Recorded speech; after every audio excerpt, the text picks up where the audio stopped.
ಬೆಂಗಳೂರಿನಲ್ಲಿ ಇವತ್ತು ಕೂಡ ಭರ್ಜರಿಯಾಗಿ ಮಳೆಯಾಗಿದೆ. ಯಾವ್ಯಾವ ಏರಿಯಾದಲ್ಲಿ ಎಷ್ಟು ಮಿಲಿಮೀಟರ್ ಮಳೆಯಾಗಿದೆ, ಏನೇನು ಸಮಸ್ಯೆ ಆಗಿದೆ ಅಂತ ಒಂದೊಂದಾಗಿ ನೋಡ್ತಾ ಹೋಗೋಣ.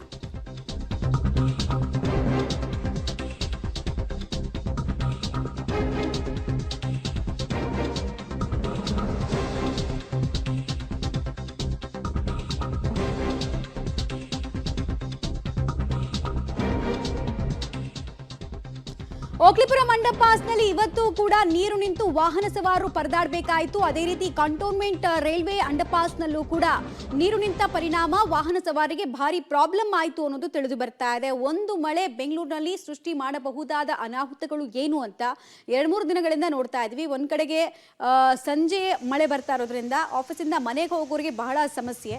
ಆಶ್ರಯ ಪಡೆಯೋಣ ಅಂತ ಎಲ್ಲಾದರೂ ನಿಂತ್ಕೊಂಡ್ರೆ ಮತ್ತೆ ಮುಂದೆ ಸಿಗುವಂತಹ ಅಂಡರ್ಪಾಸ್ನಲ್ಲಿ ನೀರು ನಿಂತು ಸಮಸ್ಯೆಗಳಾಗ್ತಾ ಇರೋದು, ಜನ ಹಿಡಿಶಾಪ ಹಾಕ್ತಾ ಇರೋದು ಇವತ್ತು ಕೂಡ ಕಂಡು ಬಂತು.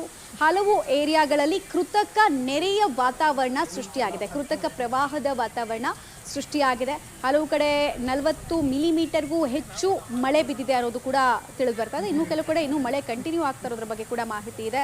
ಕಳೆದ 2-3 ಗಂಟೆಗಳಿಂದ ನಿರಂತರವಾಗಿ ಮಳೆ ಆಗ್ತಾ ಇದೆ. ಬೆಂಗಳೂರು ನಾರ್ತ್ ಹಾಗೂ ವೆಸ್ಟ್ನಲ್ಲಿ ಅತಿ ಹೆಚ್ಚು ಮಳೆ ಆಗಿದೆ. ಹಾಗೆ ಮಳೆ ಸಂಬಂಧಿತ ಅವಾಂತರಗಳು ಕೂಡ ಒಂದೊಂದಾಗಿ ದಾಖಲಾಗ್ತಾ ಇದೆ. ಹಲವರ ವೆಹಿಕಲ್ಸ್ ಇವತ್ತು ಕೂಡ ಕೆಟ್ಟು ನಿಂತ ಪರಿಣಾಮ ಸಮಸ್ಯೆಗಳು ಜನರಿಗೆ ಆಗಿದ್ದು ಕಂಡು ಬರ್ತಾ ಇರುವಂತಹ ವಿಚಾರ. ರಸ್ತೆಗಳಲ್ಲಿ ಯಾವ ಪ್ರಮಾಣದಲ್ಲಿ ನೀರು ನಿಂತಿದೆ, ಜೊತೆಗೆ ಮರ ಹೇಗೆ ದರಾಶಾಹಿ ಆಗಿದೆ, ಮರ ಬೀಳೋದು ಈಗಲೂ ಮುಂದುವರಿತಾ ಇದೆ.